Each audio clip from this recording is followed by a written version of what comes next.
The oath of office will now be administered to the Governor, the Honorable Greg Abbott, by Chief Justice Nathan Hecht.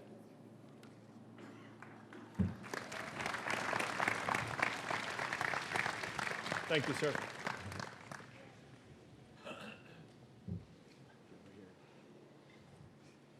See, she needs to be, okay. Yeah. Governor Abbott, are you prepared to take the constitutional oath of office? I am. With your hand on the Houston Bible and your family Bible, please repeat after me. I, Greg Abbott, do solemnly swear. I, Greg Abbott, do solemnly swear That I will faithfully execute. that I will faithfully execute The duties of the office. the duties of the office Of Governor of the State of Texas. of Governor of the State of Texas, And will to the best of my ability. and will, to the best of my ability, Preserve, protect, and defend. preserve, protect, and defend The Constitution and laws. the Constitution and laws Of the United States and this state. of the United States and of this state.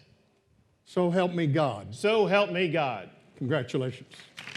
Thank you very much. Love you, sweetie.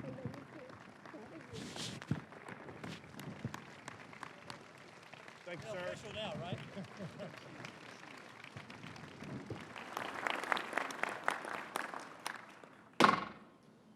It is with great honor, a distinct pleasure and privilege to introduce to you His Excellency, the Governor of Texas, Greg Abbott. Thank you, man. Appreciate you. Look forward to working with you.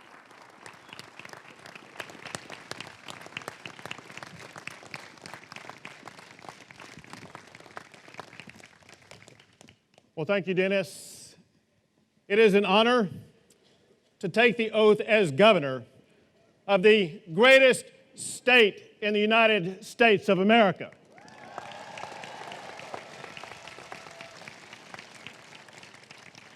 But listen, we gather today for far more than just an inauguration. Today is the dawn of a transformative session that will usher in a new era for our students, for our teachers, and for our taxpayers. This will happen because of my partners here today. Lieutenant Governor Dan Patrick, Speaker Dennis Bonnen, and all of the members of the Texas Senate and Texas House. We are going to get this done.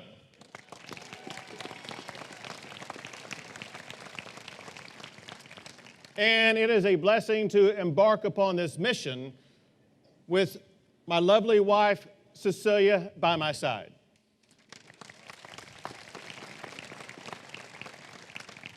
A fabulous mother of our daughter, Audrey. Cecilia is a powerful advocate for Texas, and she herself made history as the first Hispanic First Lady in the history of our great state.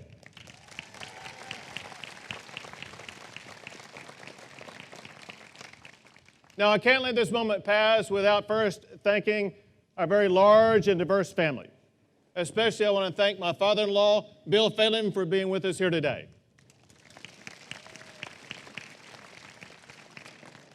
Unfortunately, health prevents the most famous mother-in-law in Texas, mi suegra, Maria de la Luz Segura, from joining us here today. I ask that you keep her health in your prayers tonight. And I also want to thank my brother Gary and his wife Denise.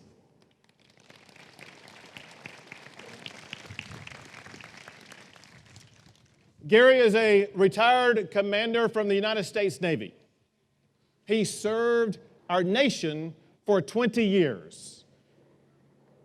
You know, we must never forget that we have the freedom to build a better Texas only because of the men and women who have served in our United States military.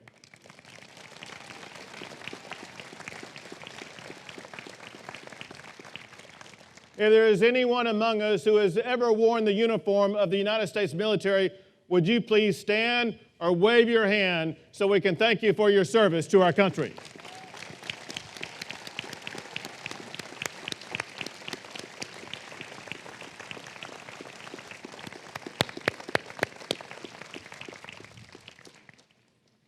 Now, some people say that Texas is at an apex.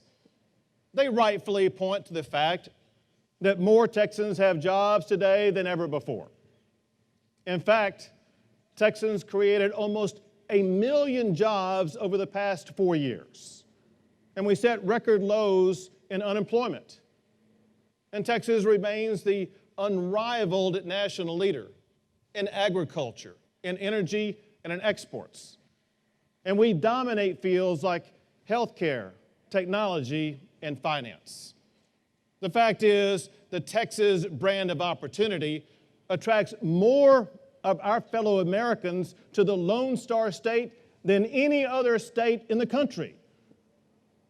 Well, despite the exceptional heights to which Texas has risen, I believe we have only climbed to the foothills of what we can become. I know that we can do even more for our fellow Texans, more to educate the next generation of students and to keep them safe at school.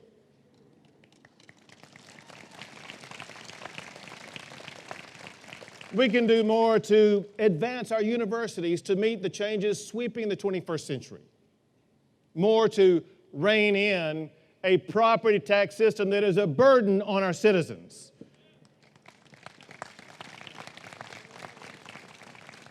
More to help our coastal region become resilient to catastrophic storms. More to crack down on human trafficking and the dangerous gangs promoting it.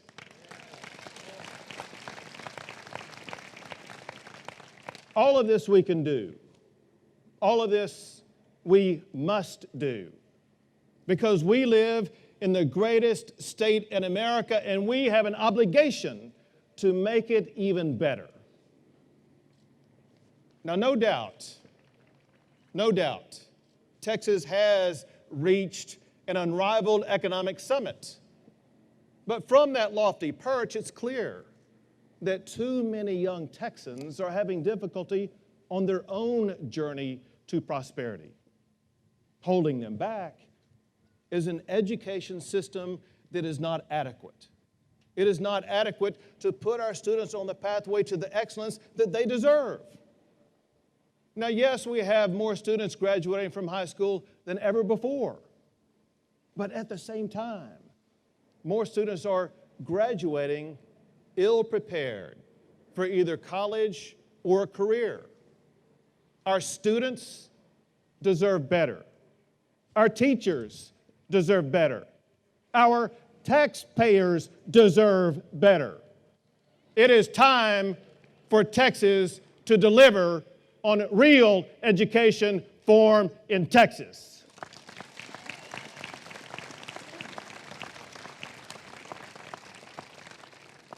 And the good news is that we don't have to look far for solutions. 2 years ago, Teich Elementary was one of the worst schools in Dallas. A year later, all of that has changed. Get this. Out of 145 elementary schools in Dallas, Teich was rated near the bottom, ranked 132nd.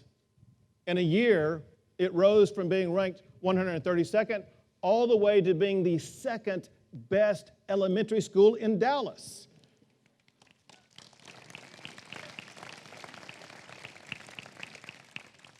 Five years ago, the Dallas Independent School District had 43 failing campuses. Today, they have just 4.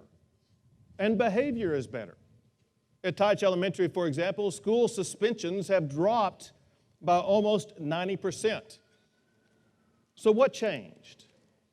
Well, a new principal was hired, and he brought in highly rated teachers and set clear standards for the students.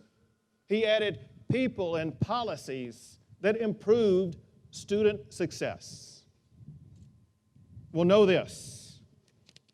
Teich Elementary is not an isolated example. Other districts in Texas, like in San Antonio, in Lubbock, in Far San Juan, they've all achieved similar results using similar strategies. These achievements were possible because of bold leadership by superintendents, by school boards who broke the mold, making tough decisions to prioritize student achievement. We must ensure that destiny is not determined by zip code. Students from the most challenging circumstances have proven that they can perform at the very highest levels. But we have the obligation to give them the opportunity to do so. But understand this: success like this is not going to be achieved just by spending more money. It will be achieved by recruiting and retaining educators who deliver better outcomes for our students. So today, we must dedicate ourselves to making our schools better than they have ever been. This session, we must act as the Lieutenant Governor has already taken a step to pay our teachers more.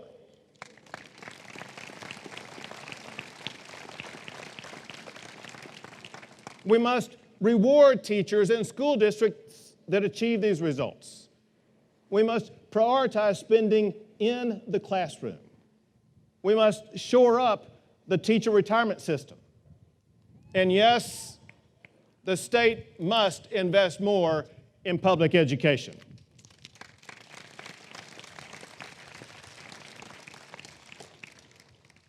The eyes of Texas are upon us. We have the opportunity and the obligation to get this right. We can and we will better fund education in Texas. We will pay our teachers more and reward achievement in the classroom. We will reform a school finance system that robs from one district to pay another district. We will put our students on a pathway to having all third graders reading at grade level by the time they finish the third grade.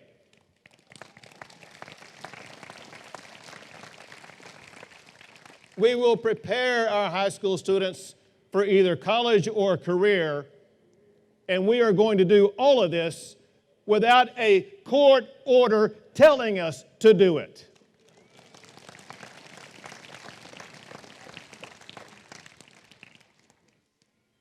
I want to make this very clear. We're going to do this session what no one thinks we are capable of achieving. We will finally fix school finance in Texas.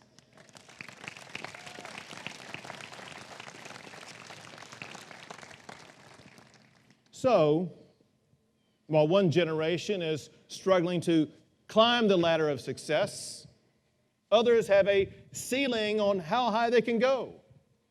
A ceiling imposed by an archaic property tax system. A system that punishes families, punishes businesses, and prevents younger Texans from being able to achieve their dream of home ownership. Think about this. Just a few blocks from where we are right now, you see cranes operating above sprouting skyscrapers.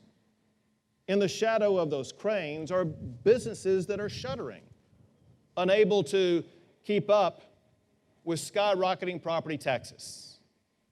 Go a few blocks further, and you'll find residents who are being forced out of their homes, victims of unaffordable housing, a byproduct of those same skyrocketing property taxes. This is not what Texas is all about. Texas is a place of hope and opportunity, where anyone has the ability to achieve their dreams if they're willing to work hard. But that promise that Texas offers is threatened by out-of-control property taxes.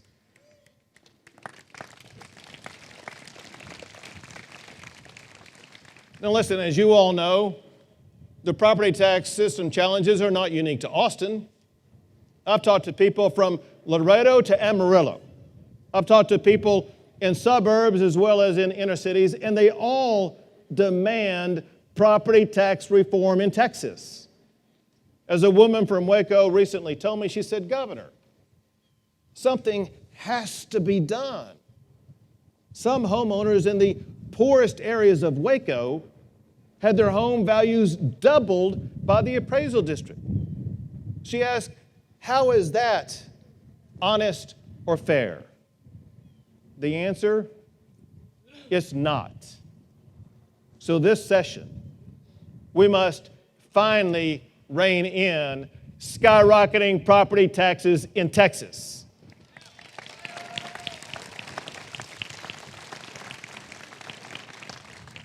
Now, some people say we can't afford property tax reform. I say we can't afford not to reform a system that punishes homeowners, crushes businesses, and cripples our schools. Listen, a state as prosperous as Texas shouldn't punish seniors who've worked their entire lives to retire in a home that they've already paid off. And it shouldn't force middle or low income Texans out of the neighborhoods that they cherish. To fix this, Texas must limit the ability of taxing authorities to raise your taxes.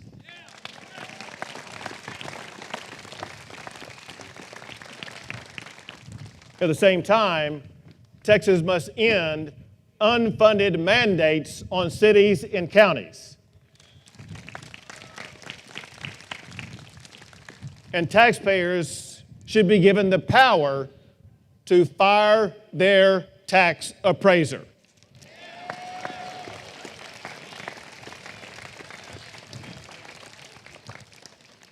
Now, some cynics say that we can't solve these intractable problems. They're too expensive, too complex, too political, too hard. The cynics forget the legendary Texan resolve. The resolve of heroes who fought for Texas liberty while remembering the Alamo. Well, that resolve has been passed from one generation of Texans to another generation, through oil booms and oil busts, through dust bowls and devastating floods, through windstorms and billowing fires, from moments of triumph to horrors of tragedy. Generation after generation, Texans have been tested, and Texans have always prevailed.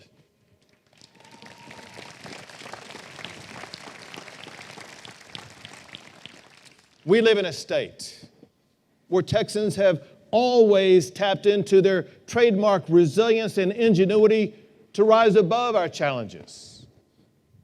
We live in a state where the grandson of a slave was sold on the courthouse steps in Waco, and yet he rose up to be Chief Justice of our highest court here in Texas.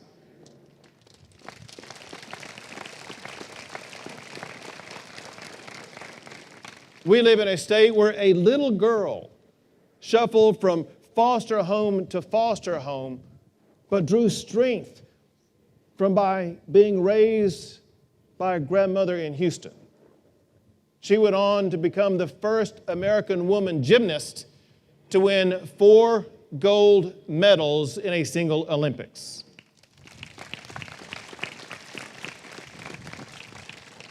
And yes, we live in a state where a young man can have his back broken in half and still rise up and become governor of this great state.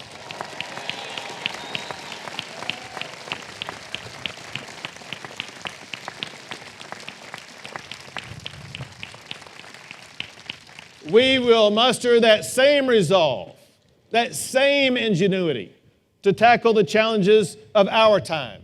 and we are going to prevail this session.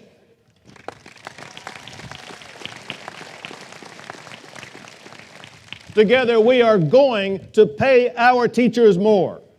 Together, we will provide a better education for our students. We will make our schools safer for those students. We will tackle skyrocketing property taxes. We will help Texans recover from storms that have ravaged our communities. We will do this and more. Working together, we will ensure that every generation reaches their mountaintop. And together, we're going to keep Texas the greatest state in America.